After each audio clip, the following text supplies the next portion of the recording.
Q&A? Oh, we're doing a Q&A now. So, yeah, does anybody have any questions about how life's going these days or something? Sandra?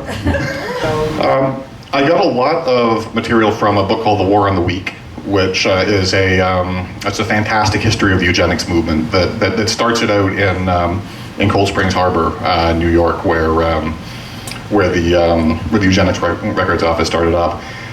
Beyond that was probably the beginning, and then a lot of my other research was I guess social history. I paid a lot of attention to the way that the American West was developing in the early part of the 20th century, and how that would go. I found that the real trick with writing this in a sensitive way was to inhabit the characters in such a way that that you could get around the fact that many of them were casually using the N-word, were casually racist, were really saying pretty hateful things that were easy and comfortable at that time,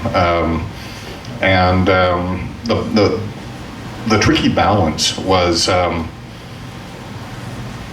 almost forgiving a certain amount of that in characters at the time, while at the same time being mindful of the utterly monstrous implications of that. Why are you doing it? Why am I doing horror fiction when I was surrounded by lots of good examples of science fiction writers? Well, I find that horror, it's all about getting a kind of sense of wonder going. And this is, okay. It's all about getting a kind of sense of wonder going for me with fantastic literature. I actually enjoy a lot of science fiction. I enjoy a lot of fantasy fiction. I find that in science fiction, particularly in a lot of classic space opera science fiction, the sense of wonder is a little bit removed. You're imagining places that you haven't been without really the transition of imagining the places that we are. What I find really powerful with horror fiction is that it allows you to strip away the reality that's around you and imaginatively step into vistas that are just as strange, often not explained in such a way, often not created quite as meticulously.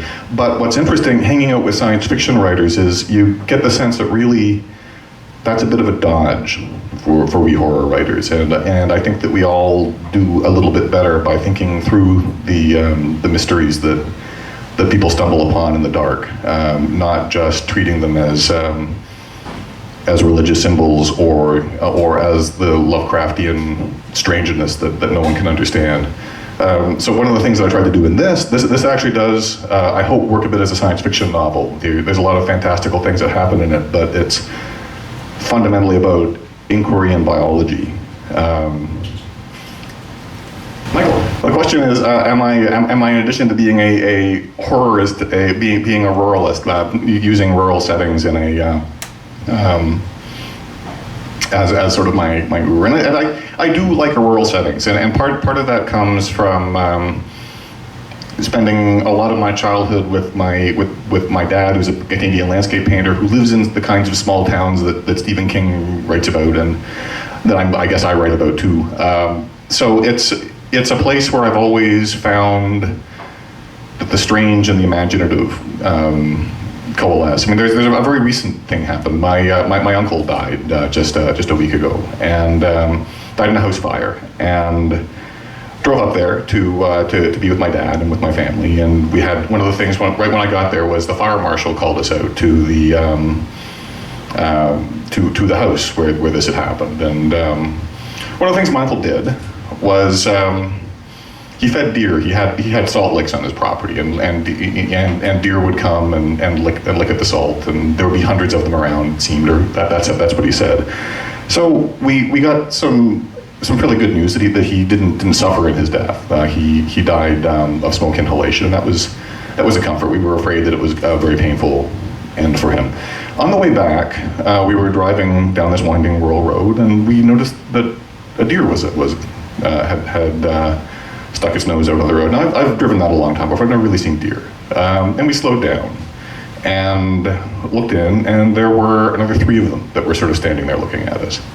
Now, I'm not I try to avoid magical thinking and thinking that, oh, it's the spirit of my uncle coming to tell us it's all okay. But shit, that kind of stuff happens in the rural communities. I think part of it is that there's enough of the natural world around that we can make our own narratives of it in a way that is harder to do in complex, in more complex communities. So I find that it's little experiences like that, little moments like that prick me with the story idea. Next, well, I'm dipping my toe in something completely different and working up a city hall political thriller. My other life is I'm a journalist covering Rob Ford. I'll think of that poem. I think you could probably use a look at it. And there's apparently a bit of interest in that sort of thing. So my agent suggested I give it a go, and that's what I'm doing. And it will be terrifying. There'll be blood everywhere. Anything else? Is horror transgressive? I think actually a lot of horror is transgressive.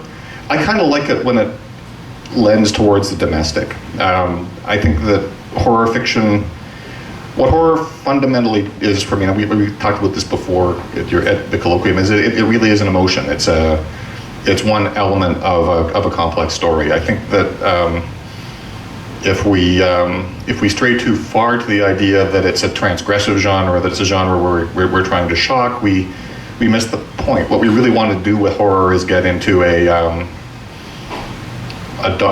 easy, comfortable space where we then take a brief look at what might be, and maybe that's transgression.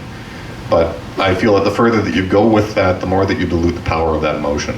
That's just me. I mean, there are lots of people who transgress with abandon and do very, very fine work with it. Oh yeah, the question, if I can distill it down, is do people think that you're crazy and dangerous when you write horror fiction? But do they think that there's something wrong with expression of mental illness? Sure they do, all the time. I think that they also probably do with people who write science fiction and people who write really anything other than realistic Canadian novels when you're in that and even then, I mean, take a look at some of those. I think that you always get yourself into trouble when you say that you're a horror writer or a science fiction writer. Really, and I think we almost open ourselves up for amateur psychoanalysts when that happens, because really what we're doing is we're writing stories. And there are certain tropes in stories that we pay attention to, but you know, I'm going to write a thriller. That would be a very sane thing to do if it weren't for all that other stuff. So yeah, you always have to explain yourself, whatever you're doing. That's my sense, and I think that at this point, Sandra's giving me the wrap up as opposed to the. So thank you very much. This has been a ball. This Corey fellow is going to talk next, I think.